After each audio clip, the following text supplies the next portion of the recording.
skæbnen, synes jeg. Lidt for meget indefra. For meget lungt. Det der var okay. Men det okay.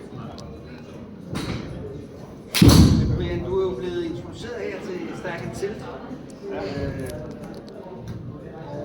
Min drøm på dine vegne, det er, at de her symptomer, du har bøvlet med din læg, de her smerter forsvinder helt. Det er sket for mig, og det er sket for flere af mine elever. Så det er jo det helt største fordel, der er ved det her. Men hvad er din første sådan, observation rent følelsesmæssigt ved at gå ind i det her?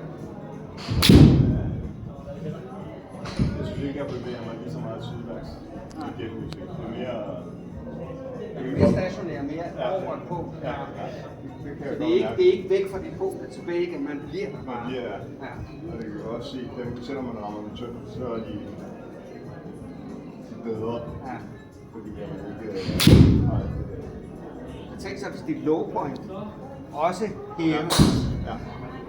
De har været lidt tynde nogle af dem. Men altså, det føles okay. Ja. Det er lidt anderledes, end jeg har været til. Men når jeg bliver stående, så synes jeg, det er godt. Ja. Og som vi var inde på her for 10 minutter siden, så aftalte vi, at du skulle forholde øje med clock-par og face-to-par, din low point og vi din... kunne have fundet en, der var bedre end den der, så. Og hvad?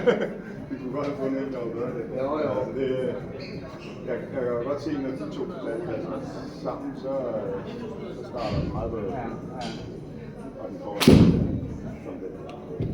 Også en anden fordel, jeg kan se på sigt, det er, at du har jo, når vi spiller skovbrug, du har egentlig ikke brug for at slå dine driver. Men det kunne være fedt, hvis du på et tidspunkt også oplever, at dit low point, eller dit bundniveau med din driver også hæver, således at du slår det, hvis du vælger at slå det, hvis du synes, der er en idé i det. Og når så har de en rigtig gode, den fordel, der selvfølgelig er med der. Men det ser vi på. Nu er vi startet på det her Stærk & Tilt. Fedt. Det skal jeg prøve at arbejde videre i. Rigtig godt.